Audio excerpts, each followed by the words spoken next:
അതുകൊണ്ട് തന്നെ ബാബേൽ ഗോപുരത്തിന്റെ അവസ്ഥ തന്നെയാണ് പല വ്യക്തികളുടെയും കുടുംബത്തിന്റെയും. പറയുമ്പോൾ നല്ല ജോലിയുണ്ട്, വരുമാനമുണ്ട്, വർഷങ്ങളായിട്ട് ജോലി ചെയ്യുന്നു, സാമ്പത്തികമായിട്ട് ചിലർക്ക് നേട്ടം ഉണ്ടെങ്കിൽ കുടുംബപരമായിട്ട് തകർച്ചയായി, കുടുംബപരമായിട്ട് ചിലർക്ക് നേട്ടം ഉണ്ട്, ഐക്യത്തിലാണെങ്കിൽ സാമ്പത്തികമായിട്ട് പരാജയമായി.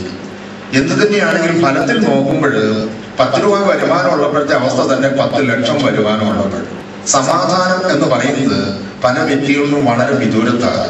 അതിനുവേണ്ടി മാനുഷികമായ മാർഗത്തിലൂടെ പരിഹരിക്കാൻ വേണ്ടി വിവിധ ശ്രമങ്ങൾ അവർ നടത്തുന്നു, പരാജയപ്പെടുന്നു, നിരാശയിലേക്ക് കൂപ്പുകുത്തുന്നു. ഈ മനുഷ്യന്റെ എല്ലാ പ്രശ്നത്തിന്റെ അടിസ്ഥാന കാരണവും അതിന് മനുഷ്യൻ ചെയ്യേണ്ടതുമാണ് ഈ ഒരു വാക്യത്തിൽ അവിടെ ഒതുക്കിയത്. നമ്മൾ വായിക്കുന്നുണ്ട് യെശയ്യാ പ്രവാചകന്റെ പുസ്തകം 34 ഒരു സന്ദേശമാണ്. അതൊന്ന് കുറിച്ചെടുത്ത് ധ്യാനിക്കുന്നത് നല്ലതായിരിക്കും. യെശയ്യാ പ്രവാചകന്റെ പുസ്തകം അധ്യായം 34 ഒരു സന്ദേശമുള്ളത് ഇതാണ്. വാക്യം 16 മുതലുള്ള വാക്യം. കർത്താവിന്റെ ഗ്രന്ഥത്തിൽ കണ്ടുപിടിച്ചു വായിക്കുക, ഇതിലൊന്നും കാണാതിരിക്കുക. കർത്താവിന്റെ ഗ്രന്ഥത്തിൽ കണ്ടുപിടിച്ചു വായിക്കുക, ഇതിലൊന്നും കാണാതിരിക്കുക. ഒരു കാലഘട്ടത്തിൽ ഇപ്പോൾ നമ്മൾ ജോലി തേടി വന്നിരിക്കുന്ന ഈ രാജ്യത്തിന്റെ അവസ്ഥ എന്തായിരുന്നു? ഒരു നേരത്തെ ആഹാരത്തിന് കഷ്ടപ്പെട്ടിരുന്ന ഇവരുടെ ഇവിടുത്തെ പൂർവികര് ഒരു നേരത്തെ ആഹാരത്തിന് വേണ്ടി കഷ്ടപ്പെട്ട് കടന്നുപോയ ഒരു നാട്ടിലാണ് നമ്മൾ നീക്കുന്നത്. ഇന്ന് ഇതിന്റെ അവസ്ഥ എന്താ? ഈ മണ്ണിന്റെ അടിയിൽ നിധി കിടപ്പുണ്ടായിരുന്ന അത് കണ്ടുപിടിച്ചപ്പോഴാണ് ഈ മാറ്റം വന്നത്. ഇതുപോലെ തന്നെ ഈ വിശുദ്ധ ഗ്രന്ഥത്തിൽ ഇന്ന് ഭൂമുഖത്ത് ജീവിച്ചതിനൊക്കെയുള്ള ഏകദേശം 630 കോടി ജനത്തിനുള്ള സന്ദേശം ഇതിനകത്തുണ്ട്. ഇത് കണ്ടുപിടിച്ച് വായിക്കാൻ മനുഷ്യർ തയ്യാറായാൽ അവന്റെ ജീവിതത്തിൽ മാറ്റം വരും. ഏതെങ്കിലും ഒരു മതത്തിന്റെ മെമ്പർഷിപ്പ് എടുത്തതുകൊണ്ട്, ഒരു സഭയിൽ പെട്ടതുകൊണ്ട്, കുറെ ആചാര അനുഷ്ഠാനങ്ങൾ ഭാഗ്യമായിട്ട് കാട്ടിക്കൂട്ടിയത് കൊണ്ട് വ്യക്തികളുടെ ജീവിതത്തിലേക്ക് അത് ചൂഴ്ന്ന് ഇറങ്ങുന്നില്ല. അപ്പൊ ബൈബിൾ പറയാണ് ഇതിനകത്ത് എഴുതിയിട്ടുണ്ട്, അത് കണ്ടുപിടിച്ച് വായിക്കുക. എന്താ കണ്ടുപിടിക്കേണ്ടത്? എനിക്ക് വേണ്ടുന്ന വചനമായിരിക്കില്ല നിങ്ങൾക്ക് വേണ്ടി എഴുതിയത്, നിങ്ങൾ ഒരാൾക്ക് വേണ്ടുന്ന വചനമായിരിക്കില്ല അടുത്ത വ്യക്തികൾക്ക് വേണ്ടി എഴുതിയിരിക്കുന്നത്. അപ്പൊ നിങ്ങൾക്ക് ഓരോരുത്തർക്കും നമുക്ക് എല്ലാവർക്കും ഉള്ള വചനം ഇതിനകത്തുണ്ട്. അത് കണ്ടുപിടിച്ച് വായിക്കുകയും അതിലൂടെ കിട്ടുന്ന സന്ദേശം അനുസരിച്ച് ജീവിതം ക്രമപ്പെടുത്തുകയും ചെയ്യുമ്പോഴാണ് അനുഗ്രഹിക്കപ്പെടുന്നത്. ഇവിടെ പറയുകയാണ് ദിനവൃത്താന്തം 2 ദിനവൃത്താന്തം 27-ാം അധ്യായത്തിന്റെ 6-ാമത്തെ വാക്യം. 2 ദിനവൃത്താന്തം 27-ാം അധ്യായത്തിന്റെ 6-ാമത്തെ വാക്യത്തിൽ പറയുകയാണ്, കർത്താവിന്റെ ഇഷ്ടമനുസരിച്ച് തന്റെ ജീവിതം ക്രമപ്പെടുത്തിയതിനാൽ യോഥാം പ്രബലനാകാൻ തുടങ്ങി. ശ്രദ്ധിച്ച വാക്ക്, കർത്താവിന്റെ ഇഷ്ടമനുസരിച്ച് തന്റെ ജീവിതം ക്രമപ്പെടുത്തിയ ആ ഒരൊറ്റ കാരണത്താൽ യോഥാം എന്ന് പറയുന്ന വ്യക്തി അവൻ പ്രബലനാകാൻ തുടങ്ങി. ആ യോദ്ധാവിന്റെ പേരങ്ങ് വായിച്ചിട്ട് നമ്മുടെ പേര് വെച്ചോടെ. ഇപ്പൊ നമ്മുടെ ജീവിതം എങ്ങനെയാണ് ക്രമീകരിച്ചിരിക്കുന്നത്? ആരുടെ ഇഷ്ടം അനുസരിച്ചാണ് നമ്മുടെയൊക്കെ ജീവിതം ക്രമീകരിച്ചിരിക്കുന്നത്? ആത്മാർത്ഥമായിട്ട് പറയുകയാണെങ്കിൽ നമ്മുടെ ഇഷ്ടം. അതിന് പറയുന്ന വേറൊരു നാടൻ ഭാഷയുണ്ടല്ലോ, തോന്നിയവാസം. എനിക്ക് തോന്നിയത് പറഞ്ഞ് ഞാൻ എന്റെ ജീവിതം ക്രമപ്പെടുത്തുന്നു. അത് അങ്ങേത്തലയും ഇങ്ങേത്തലയും കൂട്ടിമുട്ടാതെ പോകും. അപ്പൊ ജെറേമിയെ വിളിച്ചപ്പോ പറഞ്ഞു, നിന്നെ ഞാൻ വിളിച്ചിരിക്കുന്ന ലക്ഷ്യത്തോടു കൂടിയാണ് ഇടിച്ചു തകർക്കാൻ. എന്താ ഇടിച്ചു തകർക്കേണ്ടത്? ദൈവികമല്ലാതെ പണം ഉയർത്തപ്പെട്ട പദ്ധതികൾ പൊളിക്കണം. എന്നിട്ട് വെറുതെ പിടിച്ചു നിരത്തിയിട്ട് പോരരുത് പണം ഉയർത്താൻ, മറ്റൊന്ന് അവിടെ പണം ഉയർത്തണം. അപ്പൊ വ്യക്തിപരമായിട്ട് നമ്മുടെ ജീവിതം ഈ ദൈവത്തിന്റെ ഹിതമനുസരിച്ച് ക്രമപ്പെടുത്താത്ത മേഖലകൾ നമ്മൾ പൊളിക്കാൻ തയ്യാറാണ്. അതുകൊണ്ടാണ് ദൈവം പറയുന്ന വചനത്തിൽ ഞാനൊരു തൂക്കുകെട്ട പിടിക്കാൻ പോകുക.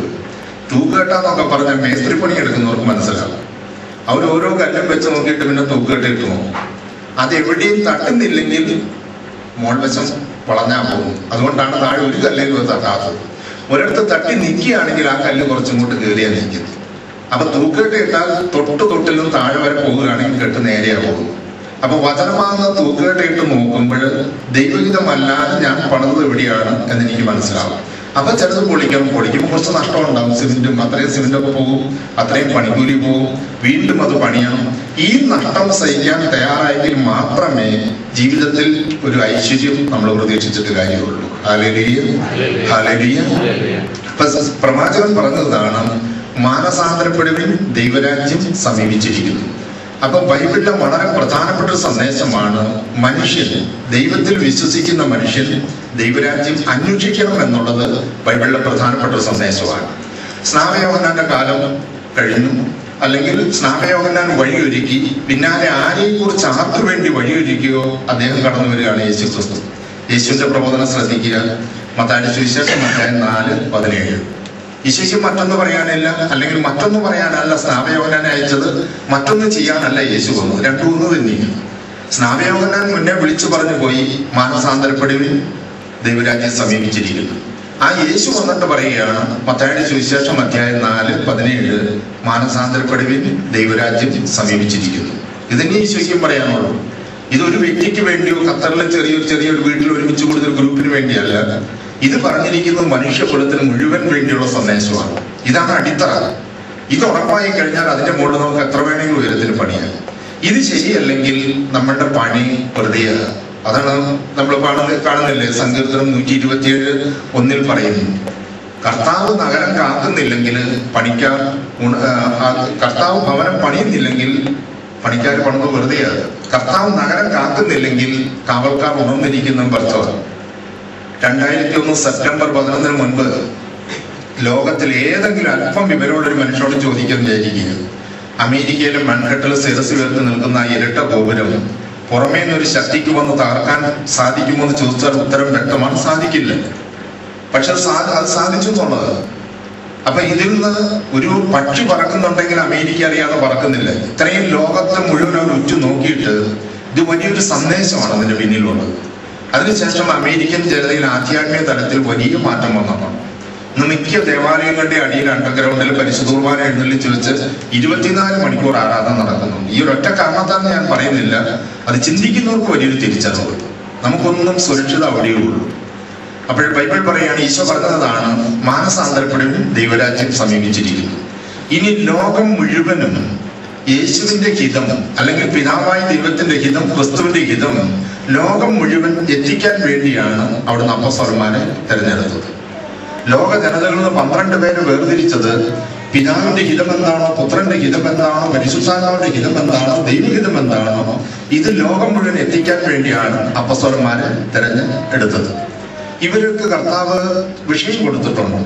ഇപ്പം ഇവിടെ ഇങ്ങനെ ധ്യാനം സംഘടിപ്പിച്ചു, വീട്ടിൽ എന്നെ പ്രസംഗിക്കാൻ പഠിപ്പിച്ചു. എനിക്കൊരു വിഷയം വേണം, ശ്രമിക്കാൻ വരുന്ന വ്യക്തികൾക്ക് എന്താണ് വിളമ്പേണ്ടത് എന്നൊരു വിഷയം എനിക്ക് വേണം. ഇതുപോലെ തന്നെ അപ്പോസ്തലന്മാരെ തിരഞ്ഞെടുത്തപ്പോൾ അതിന് പിന്നിൽ ദൈവത്തിന് പദ്ധതി ഉണ്ടായിരുന്നു. ഇവരെന്തിനാണ് തിരഞ്ഞെടുത്തത് എന്നുള്ളത്. മത്തായിയുടെ സുവിശേഷം അധ്യായം 10 7-ാമത്തെ വാക്യം. മത്തായിയുടെ സുവിശേഷം അധ്യായം 10 7-ാമത്തെ വാക്യം.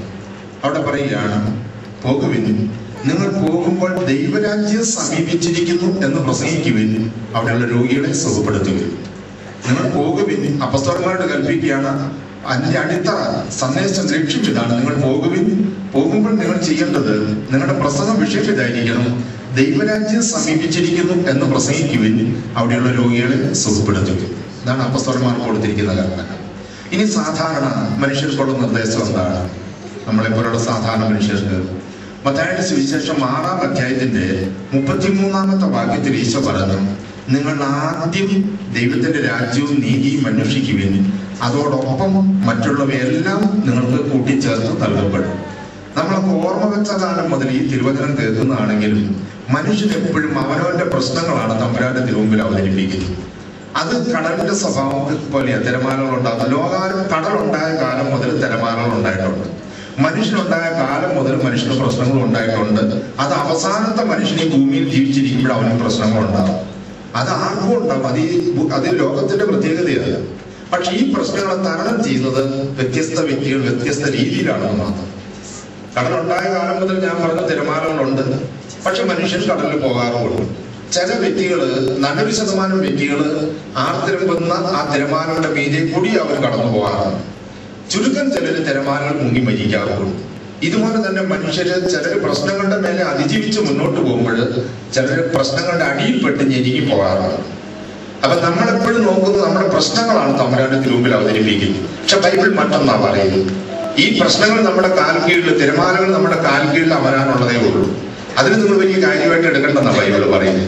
ആദ്യം നിങ്ങൾ ദൈവത്തിന്റെ രാജ്യവും നീതിയും അന്വേഷിക്കുക, അതോടൊപ്പം മറ്റുള്ളവയെല്ലാം. അതാണ് നമുക്കുള്ള സന്ദേശം. ഇത് നേരെ തിരിച്ചാ വന്നിരിക്കുന്നത്. നമ്മൾ എപ്പോഴും നമ്മുടെ ആവശ്യത്തിലേക്ക് തിരിഞ്ഞിരിക്കുക ചെയ്തു. മനുഷ്യനായതുകൊണ്ട് ഇതെന്റെ ശക്തിക്ക് അപ്പുറത്താണ്, ഒരു ദൈവിക ശക്തി കൂടി ഇടപെട്ടാൽ മാത്രമേ എനിക്കിത് പരിഹരിക്കപ്പെടാൻ പറ്റൂ. അതുകൊണ്ട് നമ്മൾ ആ കാര്യം തമ്പുരാന്റെ തിരുമുമ്പിൽ സമർപ്പിക്കുന്നു.